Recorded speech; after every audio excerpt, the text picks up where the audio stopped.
Assalamualaikum, Namaste, Sat Shri Akal, welcome back to my another video and I hope you all are doing great. So दोस्तों आज का video बहुत ज़्यादा interesting होने वाला है। ये वीडियो होने वाला है बेसिकली फेस टू फेस का वीडियो है और डॉक्टर रिजवान जो हैं उनकी वीडियो है और इसमें बेसिकली एक इंडियन एक्टर हैं उन्होंने एक जो है वो वीडियो में अपना कुछ अपने मतलब अपने जो बातें हैं मुग़ल के अकॉर्डिंगली वो शेयर की हैं। सो उसी से रिलेटेड हम ये वीडियो जानेंगे कि डॉक्टर रिजवी साहब जो हैं वो क्या कहते हैं इस बयान के ऊपर। सो चलते वीडियो की तरफ और रिएक्ट कर लेते हैं। चलो जो भी कंट्रीब्यूट किया है इस देश को लूट के कंट्रीब्यूट किया है, इस देश से जजिया लेके कंट्रीब्यूट किया है, इस देश के हिंदुओं को लूट के कंट्रीब्यूट किया है, इस देश के मंदिरों को लूट के वहां का सोना लूट के कंट्रीब्यूट किया है, अपनी शान और शौकत के लिए, अपने आराम के लिए अपने महल बनवाए, अपने किले बनवाए। तो अफसोस है इस बात का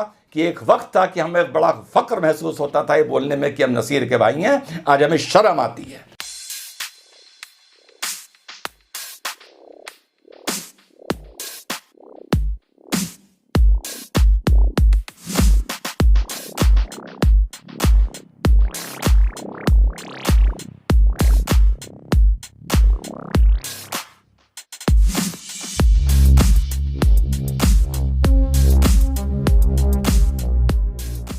हेलो नमस्कार, सत श्री अकाल, अस्सलाम वालेकुम, कैसे हैं जनाब।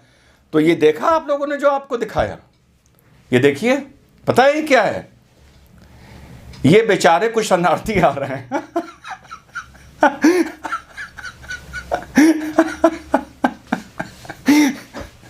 ये जो तोहफे चल रही हैं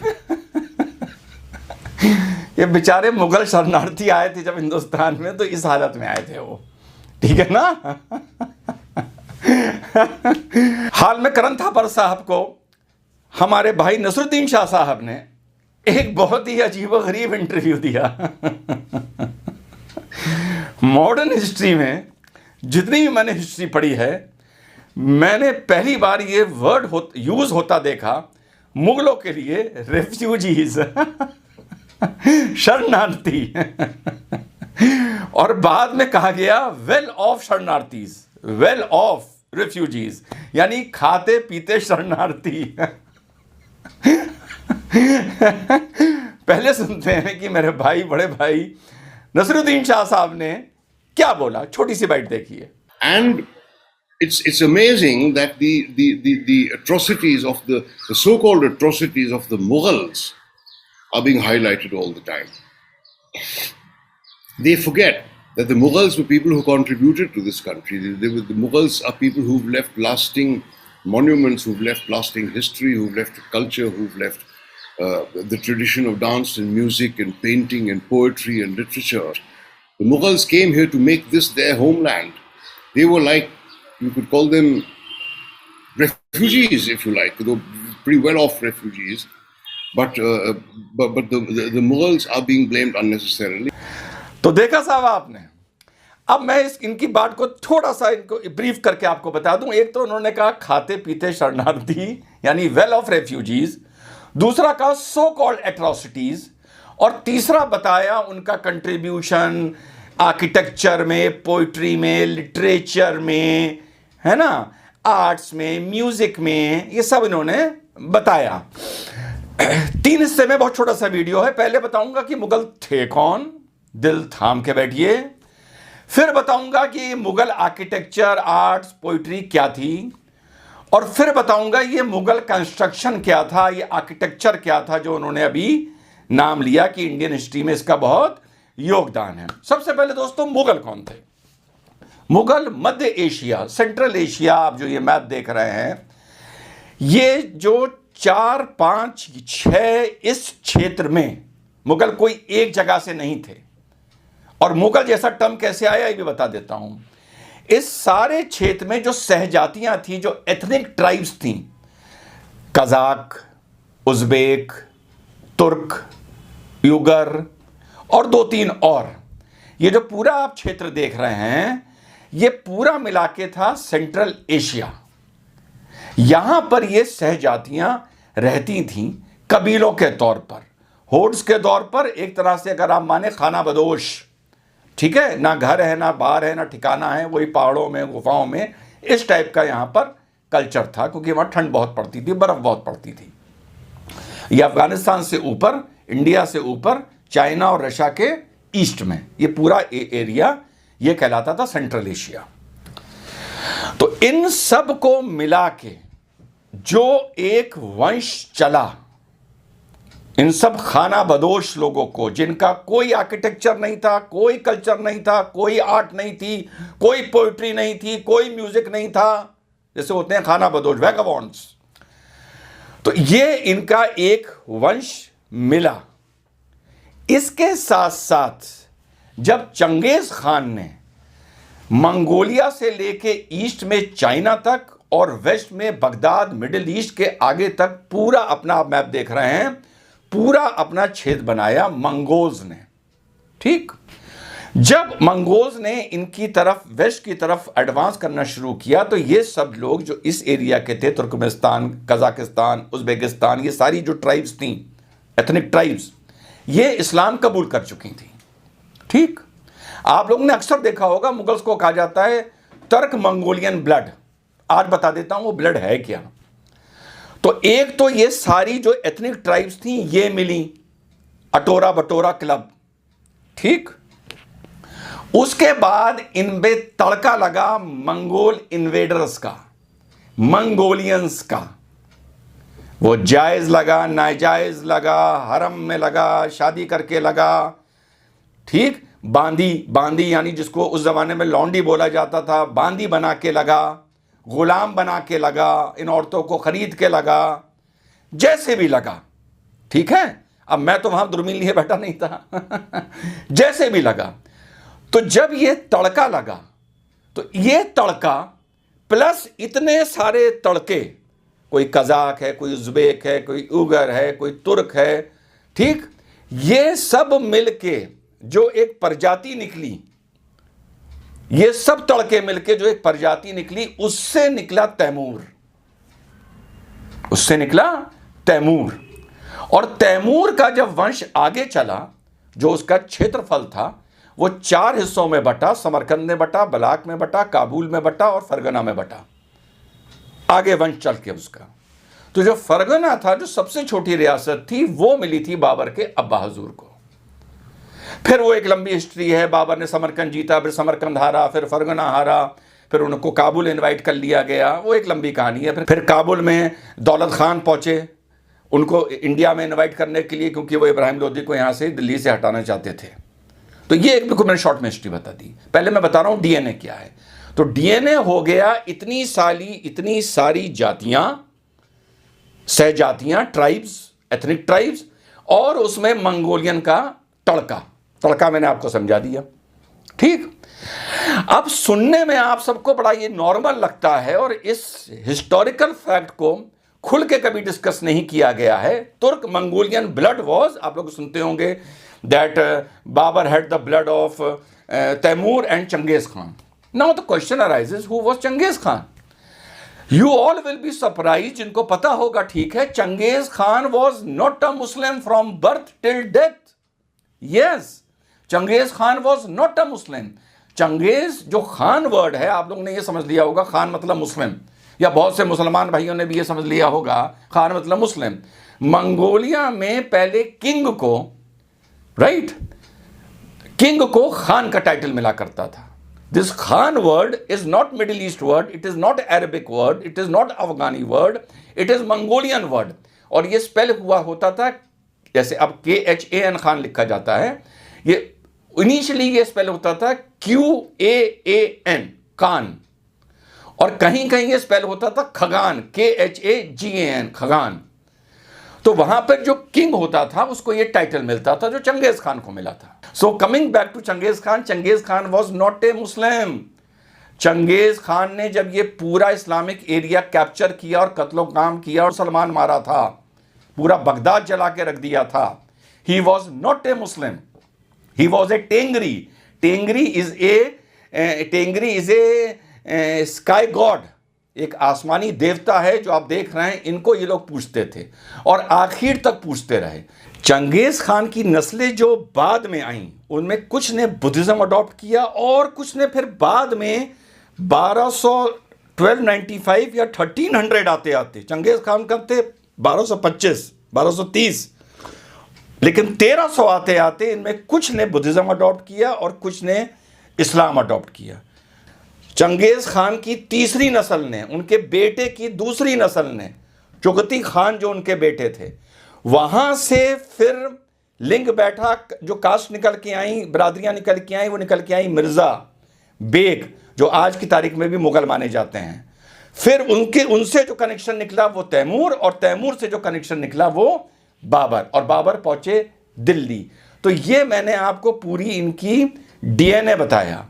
तो ओरिजिनली अगर हम बिल्कुल पीछे जाके देखें तो जो इस पूरे एरिया में मोस्ट ब्रूटल एक्सपेंशन किया था चंगेज खान ने, चंगेज खान का एक्सपेंशन हिस्ट्री में मोस्ट ब्रूटल एक्सपेंशन माना जाता है। तो उसने जो ये एक्सपेंशन किया था, तो ओरिजिनली जो कोहिबिशन हुआ था, जो इंटरकोर्स हुआ था, वो हुआ था इन 6 ट्राइब्स के बीच में और मंगोल्स के बीच में। और उस टाइम जो ट्राइब्स थी वो मुस्लिम थी और मंगोल्स गैर मुस्लिम थे, काफिर थे, स्काई गॉड तेंगरी को पूछते थे। यहां से फिर ये हिस्ट्री जुड़ी है। तो कुल मिला के अगर आप ओवरऑल मुगल्स का डीएनए देखें तो आप इसको समझ ही नहीं पाएंगे कि डीएनए है क्या। ये कहीं की ईंट कहीं का रोड़ा, भानुमती ने कुनबा जोड़ा, ये वो वाला हिसाब है, अटोरा बटोरा क्लब। तो ये पूरी मैंने लीनिएज बताई आप लोगों को मुगल्स की। उसके बाद जब एक खानदान के बाद खानदान आदमी बादशाह बनता जाता है तो हर आदमी खानदानियों हो जाता है। आज के ज़माने में भी अगर 2 नस्लों में आप कामयाब हो जाएं, 2 नस्ल में, तो फिर आप खानदानी कहलाने लगते हैं। भले आपके दादा तांगा चलाते हो या आपके दादा रिक्शा चलाते हो या आपके दादा चेन स्नैचिंग करते हो, इससे कोई फर्क नहीं पड़ता।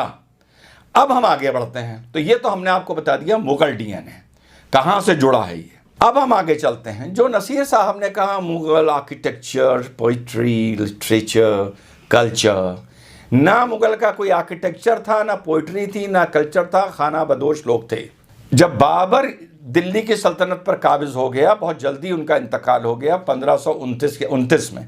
उसके बाद यहाँ के बादशाह कौन बने? बादशाह बने हुमायूं। हुमायूं बन गए कमज़ोर।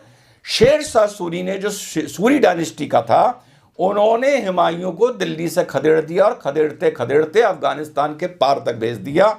मात्र 45 लोग लेके हुमायूं यहाँ से भागे थे, एक बादशाह होते हुए 45। ये पहुंचे पर्शिया, जहां पर शिया एम्पायर था, Safavid dynasty, SAFAVID, Safavid dynasty. वहां इन्होंने जाके इन्होंने शरण ली। बहुत दिन तक, बहुत सालों तक ये वहां रहे, जब तक यहां शेरशाह सूरी की तूती बोल रही थी। इनकी हिम्मत नहीं थी हिंदुस्तान आने की। शेरशाह सूरी के इंतकाल के बाद यहां पर फिर उसके बेटों में लड़ाई शुरू हो गई और दिल्ली की सल्तनत, उत्तर भारत की सल्तनत कमजोर पड़ गई। तो सफाविद एम्पायर ने, किंग ने इनसे बोला, किनसे बोला? हुमायूं से, कि मैं तुम्हारी हेल्प करूंगा भारत को, इंडिया को, हिंदुस्तान को फिर से मुगलों के अधीन लाने की। मैं तुम्हें हॉर्समैन दूंगा, कैवलरी दूंगा, सब चीज दूंगा, पैसा दूंगा, रसद दूंगा, लेकिन शर्त यह है कि इंडिया जाने के बाद तुम Persian architecture, Persian poetry, Persian literature, Persian culture को प्रोपोगेट करोगे। जिस पर ये मान गए।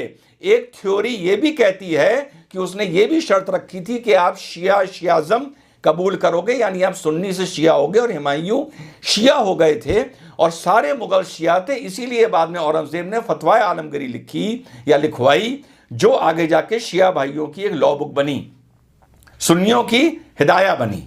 अल्लाह का शुक्र है मैंने दोनों पढ़ रखी हैं। ठीक। अब जो ये कहा जाता है ना Mughal architecture, there is nothing like Mughal architecture, it is all Persian architecture. उनके फिर क्राफ्ट्समैन, उनके इंजीनियर्स, उनके इंटेलेक्चुअल्स यहां पर काबिज होने के बाद पर्शिया से आए और उन्होंने यहां पर पर्शियन कल्चर फैलाया। किस कंडीशन पर? कि उन्होंने 12,000 घुड़सवार, कैवलरी और रसद और सोना और पैसा हुमायूं को दिया था हिंदुस्तान पर वापस कब्जा करने के लिए। वही चीज़ है जैसे साउथ फैमिली ने कहा कि हम आपको तब ज़कात देंगे जब आप अपने देश में वहाबिज़म फैलाएंगे, वहाबी कल्चर फैलाएंगे। तो there is nothing like Mughal culture, nothing like Mughal architecture, Mughal poetry, Mughal music, nothing. It is all Persian, जिसको historians ने धीरे से मुगल बता दिया to impress upon the minds of the people of this country. दो बातें हो गई, मुगल डीएनए बता दिया, Mughal art and culture and इनकी मैंने आपको ये बता दिया कि ये कितने क्रिएटिव और कितने पॉजिटिव और कितने इनोवेटिव लोग थे। कुछ नहीं था इनके पास, खाना बदोश थे, भूखे नंगे थे। तो इस देश में मुगल वेल ऑफ शरणार्थी नहीं थे, बल्कि फुकरे लुटेरे थे, कुछ लेके यहां नहीं आए थे। अब इस बात को मैं जोड़ता हूं जो नसीर साहब ने कहा, इनके आर्किटेक्चर, इनकी मैग्निफिसेंट बिल्डिंग जो उन्होंने कंट्रीब्यूट किया है, जो भी कंट्रीब्यूट किया है इस देश को लूट के कंट्रीब्यूट किया है, इस देश से जजिया लेके कंट्रीब्यूट किया है, इस देश के हिंदुओं को लूट के कंट्रीब्यूट किया है, इस देश के मंदिरों को लूट के, वहां का सोना लूट के कंट्रीब्यूट किया है, अपनी शान और शौकत के लिए, अपने आराम के लिए अपने महल बनवाए, अपने किले बनवाए, अपनी शान और शौकत के लिए ये इमारतें बनाई, जिसका आज नसरुद्दीन शाह साहब बड़ा एहसान मान के उनका नाम ले रहे हैं कि साहब वो हमें क्या क्या देके गए हैं। अपनी शख्सियत को हमेशा कायम रखने के लिए बनवाया। जैसे आज की तारीख में भी बहन मायावती ने उत्तर प्रदेश में, नोएडा में हर जगह कंस्ट्रक्शन करवाया कि इसके नाम से लोग मुझे याद रखेंगे, और रख भी रहे हैं। यही विचारधारा मुगलों की थी आज से 500-600 साल पहले। सेम विचारधारा, अपनी शान, अपनी पहचानदेही, अपने निशान, इस देश में उनको निशान छोड़ने थे, पहचान छोड़नी थी। तो ये वेल ऑफ नहीं थे, ये फुकरे थे, ये नंगे भूखे थे, खाना बदोश लोग थे, इनका ठिकाना नहीं था। इसीलिए ये ठिकाना ढूंढ रहे थे, इसीलिए ये ठिकाना ढूंढ रहे थे, एक गद्दी ढूंढ रहे थे जहां पर ये बैठ के राज कर सके। और इनके पास में हाथ में कुछ नहीं था, सब यहीं का लूटा और यहां अपनी शान और शौकत के लिए लगाया। और जिस लाल किले पर झंडा लहराया जाता है, यहां भी एक दिन मैं सवाल पूछूंगा कि ये लाल किला बनाने के लिए पैसा कहां से आया था? क्या अफगानिस्तान से आया था, फरगना से आया था, समरकंद से आया था, या ये भी भारत का पैसा था? और जो मंदिरों को लूट के और यहां के लोकल बाशिंदों को लूट के बनाया गया था। और जो नसीर साहब ने बोला सो कॉल्ड एट्रोसिटीज, तो अफसोस है इस बात का कि एक वक्त था कि हमें बड़ा फक्र महसूस होता था ये बोलने में कि हम नसीर के भाई हैं, आज हमें शर्म आती है। सो कॉल्ड एट्रोसिटीज, ये जो जौहर हुए ये सो कॉल्ड एट्रोसिटीज था, जो ये मंदिर तोड़ेगा ये सो कॉल्ड एट्रोसिटीज था, जो औरंगजेब ने कितने जनेऊ उतरवा दिए ये सो कॉल्ड एट्रोसिटी। शर्म आनी चाहिए।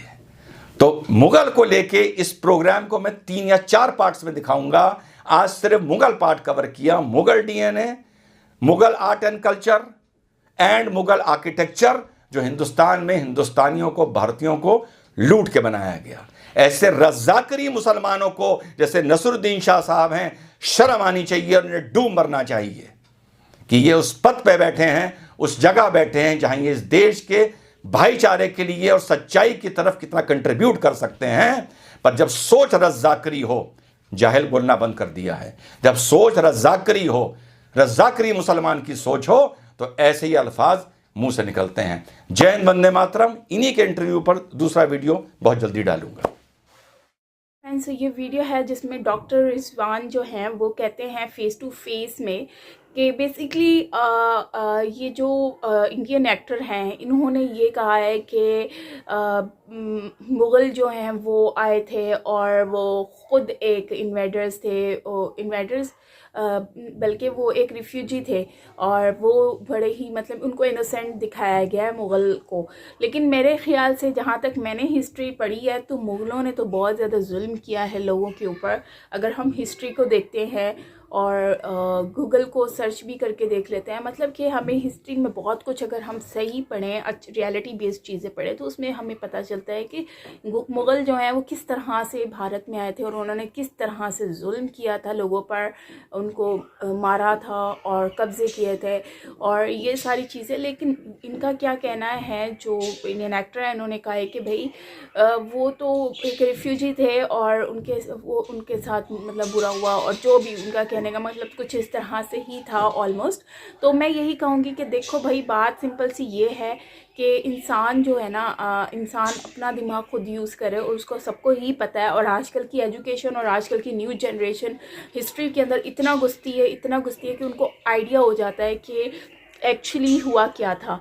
तो मुग़ल जो हैं उन्होंने अपने टाइम में बड़ा ही जुल्म किया था, और जिस तरह से वो उन्होंने कब्ज़े किए और मंदिरों के ऊपर उन्होंने जो है वो आकर और यहाँ के ख़जानों को जो है वो लूटा और ये सारी चीज़ें और राज किया। उसके बाद फिर ये जो गोरे आए उन्होंने भी भारत के ऊपर राज किया, मतलब कि जो भी आया उन्होंने भारत के ऊपर राज ही किया और उन लोगों को दबाने की कोशिश की और मासूम लोगों के ऊपर जुल्म करते रहे। सो मैं यही कहूँगी कि यार देखो, एक ही चीज़ है कि इंसान जो है ना, हम लोग आजकल की जनरेशन बहुत तेज़ हो गई है और वो इन चीज़ों को समझती भी है कि जुल्म जो है वो किसने किया है और कौन क्या था। तो खैर जो है वो उस टाइम की तो बहुत सारी स्टोरीज इस तरह की मिल जाएंगी जो अपने आप को कहते थे। और मैंने ये भी देखा है कि बाबर हो गया, मुग़ल, मतलब जो भी जितने भी हैं इस शाख से, मुग़ल शाख से, तो वो लोग हमेशा कोशिश यही करते थे कि मस्जिद वग़ैरह जो है वो बना दी जाए और मंदिर तोड़ दिए जाएं, मतलब वो मस्जिदों के ऊपर बहुत ज़्यादा उस टाइम पे फोकस करते थे। और मुझे एक बात मैं सोचती हूँ कि यार देखो, जुल्म की इंतहा होती है कि आप किसी के मजहबी जो उनका उनका एक जो अंदर से वो फील करते हो उस चीज़ को आप हर्ट करते हो और उसी चीज़ को आप तोड़कर अपनी मस्जिद बनाते हो, तो ये कोई वो सही चीज़ तो नहीं थी। आप फतह कर रहे हो, लेकिन किस तरह का फतह कर रहे हो कि दूसरों के आप सेंटीमेंट को हर्ट करके अपने आप सेंटीमेंट को हाईलाइट कर रहे हो। तो ये एक मतलब कि इस्लाम में अल्लाह ताला भी नहीं, अल्लाह ताला तो कहते हैं कि आप दूसरों की मजहब की इज़्ज़त करो ताकि कोई आपकी करे। और हमारे प्रॉफिट मोहम्मद सल्लल्लाहु अलैहि वसल्लम ने भी यही कहा था कि आप लोग दूसरों की मज़हब की इज़्ज़त करोगे तो वो आपकी मज़हब की इज़्ज़त करेंगे, कभी किसी को बुरा मत बोलो। लेकिन हमारे में यह है कि हम लोग दूसरों को बुरा बोलते हैं, और हम तो मतलब कि हम आज क्या, हमारी हिस्ट्री को भी देख लो तो वहाँ पर भी लोगों के मज़हब को हर्ट किया गया है। तो मुझे लगता है कि ये चीज़ गलत है, और इन लोगों को, इन्होंने जो रिफ्यूजी वाला वर्ड यूज़ किया है वो बिल्कुल ही गलत है, क्योंकि ये रिफ्यूज तो कभी भी नहीं थे। हाँ, वो रिफ्यूजी नहीं थे, लेकिन वो एक ऐसे लोग थे जिन्होंने बहुत जुल्म किया है। सो फ्रेंड्स, आपका क्या कहना है कमेंट सेक्शन में बताना। बाकी ओवरऑल अच्छा वीडियो था, मिलते हैं नेक्स्ट वीडियो के साथ। Till then take care.